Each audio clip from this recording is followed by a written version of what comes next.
एक सीधा साधा किसान था सुजान महतो। सुजान की खेती पिछले कई सालों से सोना उगल रही थी।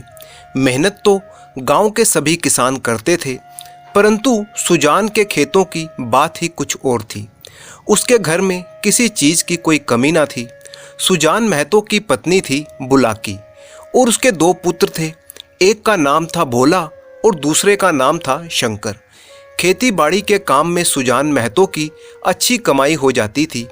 सीधे साधे किसान के हाथ में धन आते ही वो धर्म और कीर्ति की ओर झुकने लगा। साधु संतों का खूब आदर सत्कार होने लगा। कई सरकारी अफसर और हाकिम भी सुजान महतो की चौपाल पर आते थे। महतो मारे खुशी के फूला ना समाता। कोई साधु महात्मा आते तो सत्संग होने लगता। सुजान महतो की विनम्रता ऐसी कि सबके सामने वो सिर झुकाए खड़ा रहता। कहीं लोग ये ना कह दें कि धन पाकर इसे घमंड हो गया है। सुजान ने अपने खेतों के लिए पक्का कुआं बनवा लिया। जो काम गांव में किसी ने न किया था वो सुजान ने कर दिखाया। एक दिन गांव में गया तीर्थ स्थान के कुछ यात्री आकर ठहरे। सुजान के द्वार पर उनका भोजन बना। सुजान के मन में भी गया जाने की बहुत दिनों से इच्छा थी। यह अच्छा अवसर देखकर वह भी चलने को तैयार हो गया। उसकी स्त्री बुलाकी ने कहा, अभी रहने दो, अगले साल चलेंगे। सुजान ने गंभीर भाव से कहा, अगले साल क्या होगा कौन जानता है। धर्म के काम में मीन मेख निकालना अच्छा नहीं है। जिंदगानी का क्या भरोसा, हाथ खाली हो जाएगा। भगवान की इच्छा होगी तो फिर रुपए हो जाएंगे। उनके यहाँ किस बात की कमी है। बुलाकी इसका क्या जवाब देती। अगली ही सुबह दोनों गया के लिए निकल गए। वहाँ पर उन्होंने अपना तीर्थ पूरा किया। वहाँ से लौटे तो यज्ञ और ब्राह्मण भोज की तैयारी शुरू हुई। सारी बिरादरी को निमंत्रण दिया गया। चारों ओर वाह वाह मच गई। इसके बाद तो सुजान महतो मानो भगत ही हो गए थे। भक्तों के आचार विचार कुछ और ही होते हैं। पूजा अर्चना करना उनके लिए अनिवार्य हो गया। सुजान को भी अब भक्तों की मर्यादा निभानी पड़ती थी। उसने कुछ लेन देन करना भी शुरू किया था, पर अब उसे ब्याज लेते हुए आत्मग्लानि सी होती थी। यहाँ तक कि गायों को धोते समय भी उसे बछड़ों का ध्यान रहता कि कहीं कोई बछड़ा भूखा ना रह जाए। अब वह झूठ और प्रपंच से कोसों दूर था। पहले उसकी चेष्टा होती थी कि मजूरों से जितना काम लिया जा सके लो और जितनी मजूरी कम दी जा सके दो, पर अब उसे मजूरों के काम की कम और मजूरी की अधिक चिंता रहती थी। कहीं बेचारे मजदूर दुखी ना हो जाएं। उसके दोनों जवान बेटे बात बात में उसको फब्तियां कसने लगे। यहाँ तक कि बुलाकी भी अब उसे कोरा भगत ही समझने लगी थी, जिसे घर के भले बुरे से कोई फर्क नहीं पड़ता था। सुजान के हाथों से धीरे धीरे अधिकार छीने जाने लगे। किस खेत में क्या बोना है, किसको क्या देना, किससे क्या लेना है, किस भाव चीज बिकेगी, ऐसी महत्वपूर्ण बातों में अब भगत जी की सलाह ना ली जाती। भगत के पास कोई भी ना जाने पाता। दोनों लड़के और स्वयं बुलाकी दूर से ही मामला तय कर लिया करते। गांव भर में सुजान का मान सम्मान बढ़ता था, परंतु अपने घर में घटता था। उसके लड़के सत्कार तो बहुत करते थे, मगर अधिकार उसके हाथ में ना था। अब वह घर का स्वामी नहीं, मंदिर का देवता था। एक दिन बुलाकी दाल छांट रही थी, तभी एक भिखमंगा द्वार पर आकर चिल्लाने लगा।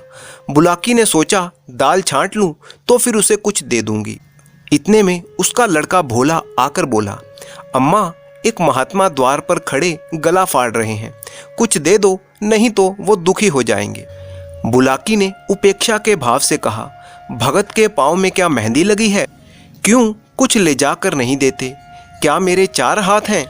भोला ने कहा, उन्हें तो रहने दो, वो तो सब कुछ चौपट करने में लगे हुए हैं। दिन भर एक ना एक खुचड़ निकालते रहते हैं। 100 दफ़ा कह दिया कि वे अब गृहस्थी के कामकाज में दखल ना दें, पर इनसे तो बोले बिना रहा नहीं जाता।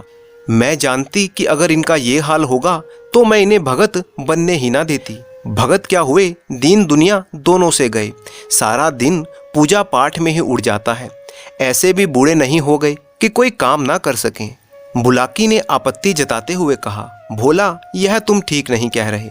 फावड़ा कुदाल अब उनसे नहीं चलेगा, लेकिन कुछ ना कुछ तो वो करते ही रहते। बैलों को साना पानी देते, गायें दूहते और जो भी कुछ हो सकता है वो करते। भिक्षुक अभी तक खड़ा चिल्ला रहा था। सुजान भगत ने जब घर में से किसी को कुछ लाते ना देखा तो उठकर अंदर गया और कठोर स्वर में बोला, तुम लोगों को कुछ सुनाई नहीं देता? द्वार पर कोई खड़ा हुआ घंटे भर से भीख मांग रहा है। अपना काम तो दिन भर करना ही है, एक क्षण के लिए भगवान का काम भी तो किया करो। तुम तो हो ना भगवान का काम करने के लिए। आटा कहाँ रखा है? लाओ मैं ही निकाल कर दे आऊं। आटा मैंने मर मर कर पीसा है, अनाज दे दो। सुजान भंडार घर में गया और एक छोटी सी टोकरी में जौ भर कर ले आया। जौ सेर भर से कम ना थे। सुजान जौ से भरी हुई टोकरी को लेकर भिखारी की तरफ जा रहा था कि तभी अचानक भोला ने उसके हाथ से टोकरी छीन ली और त्योरियां चढ़ाते हुए बोला, सेंत का माल नहीं है जो लुटाने चले हो। छाती फाड़ फाड़ कर काम करते हैं, तब घर में दाना आता है। सुजान ने खिसिया कर कहा, तो मैं भी तो बैठा नहीं रहता। भीख भीख की तरह दी जाती है, लुटाई नहीं जाती। हम तो एक बेला खाकर दिन काटते हैं और पानी पीते हैं, और तुम्हें लुटाने की सूझी है। सुजान ने इसका कोई जवाब ना दिया। उसने बाहर आकर भिखारी से कह दिया, बाबा इस समय जाओ, किसी का हाथ खाली नहीं है। और सुजान खुद एक पेड़ के नीचे जाकर बैठ गया और विचार मग्न हो गया। अपने ही घर में उसका यह अनादर, अभी वह अपाहिज नहीं हुआ था। घर का कुछ ना कुछ काम करता ही था, पर उस पर भी उसका ये अनादर। उसी ने घर बनाया, अब वह द्वार का कुत्ता है, पड़ा रहे और घर वालों से जो रूखा सूखा मिले खाकर पेट भरता रहे। ऐसे जीवन को धिक्कार है। सुजान ऐसे घर में नहीं रह सकता। संध्या हो गई, परंतु सुजान पेड़ के नीचे से ना उठा। कुछ देर और गुजरी, भोजन तैयार हुआ। भोला उसे बुलाने के लिए आया तो सुजान ने कहा, भूख नहीं है। बहुत मनावन करने पर भी वह ना उठा। तब उसकी पत्नी बुलाकी ने आकर कहा, खाना खाने क्यों नहीं चलते? जी तो अच्छा है। सुजान को सबसे ज्यादा क्रोध अपनी पत्नी बुलाकी पर ही था। वो सोच रहा था, यह भी लड़कों के साथ है। यह बैठी देखती रही और भोला ने मेरे हाथ से अनाज छीन लिया। इसके मुंह से इतना भी ना निकला कि ले जाते हैं तो ले जाने दो। अब इस घर पर मेरा इतना भी अधिकार नहीं कि मैं भीख दे सकूं। माना कि भीख इतनी नहीं दी जाती, लेकिन इनको तो चुप रहना चाहिए था, चाहे मैं घर में आग ही क्यों ना लगा देता। मैंने कभी फूलों की छड़ी से भी अपनी पत्नी को नहीं छुआ, कभी कड़ी निगाह से इसकी तरफ देखा भी नहीं। अब रुपए जमा कर लिए हैं तो मुझी से घमंड करती है।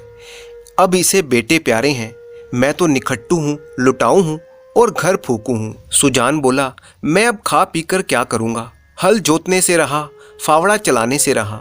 मुझे खिलाकर दाने क्यों खराब करोगी? और अपने बेटों को खिलाओ। तुम तो जरा सी बात पर तिनक जाते हो। सच कहा है, बुढ़ापे में आदमी की बुद्धि मारी जाती है। भोला ने इतना ही तो कहा था कि इतनी भीख लेकर मत जाओ। हाँ, बेचारा इतना ही कहकर रह गया। तुम्हें तो तब मजा आता जब वह मुझे 2-4 डंडे लगा देता।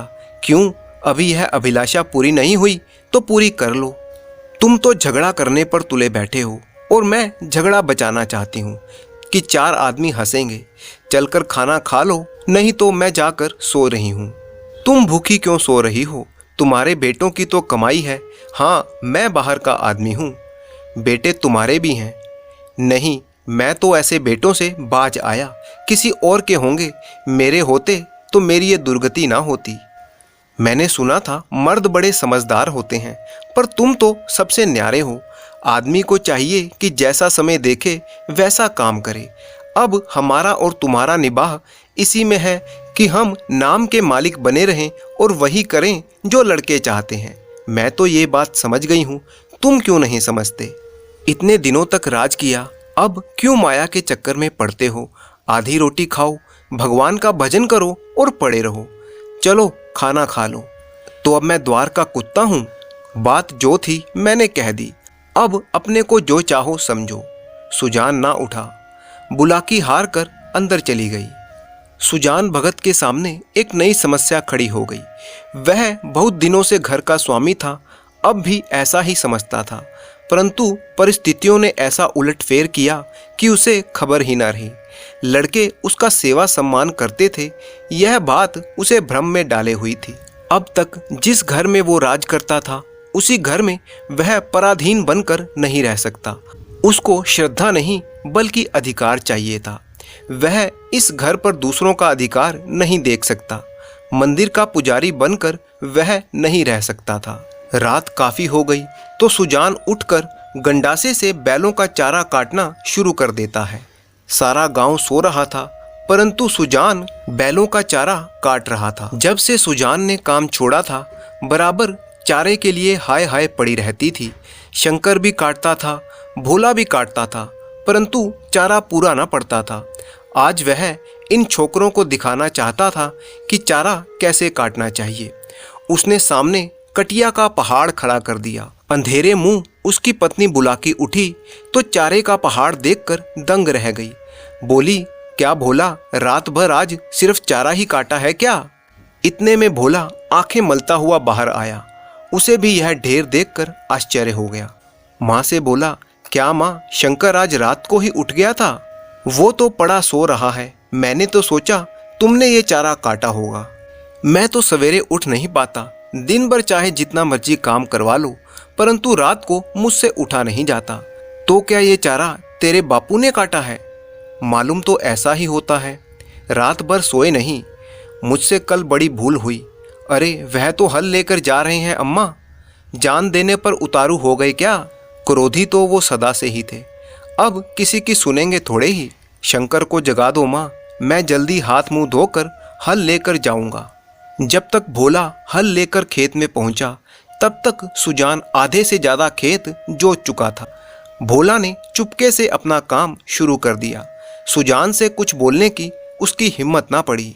दोपहर हो गई, सभी किसानों ने हल छोड़ दिए, परंतु सुजान भगत अपने काम में मगन रहा। भोला भी अब थक चुका था, परंतु उसे अपने बापू की मेहनत देखकर हैरानी हो रही थी। आखिर डरते डरते वह बोला, बापू अब दोपहर हो गई है, हल खोल दो। हाँ खोल दो, तुम बैलों को लेकर चलो, मैं डंडे फेंक कर आता हूँ। बैल खोल दिए। भोला बैलों को लेकर घर चला गया और सुजान डंडे फेंकने में लग गया। आधे घंटे बाद वह भी घर पर पहुंचा, मगर थकान का नाम न था।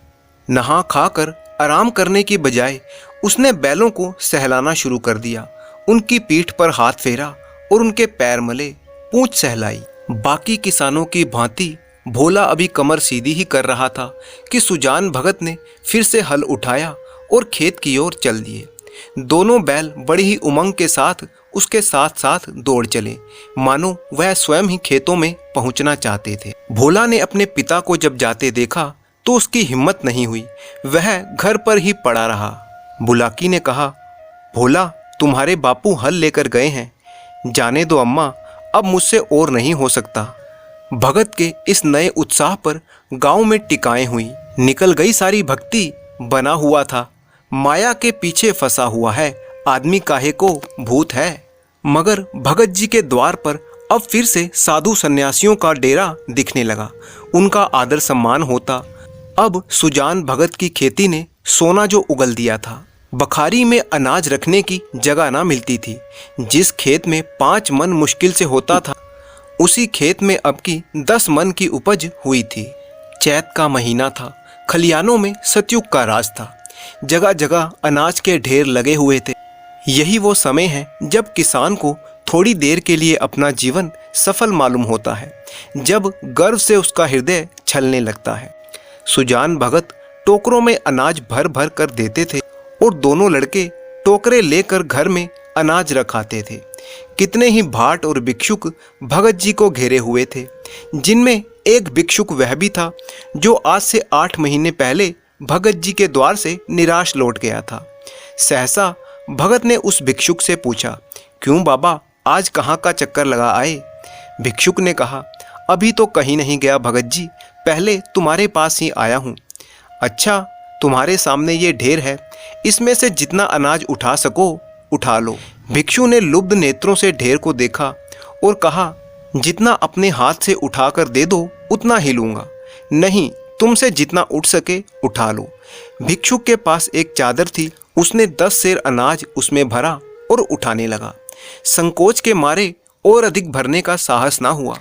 भगत उसके मन का भाव समझ गया और आश्वासन देते हुए बोले, बस इतना तो बच्चा भी उठा ले जाएगा।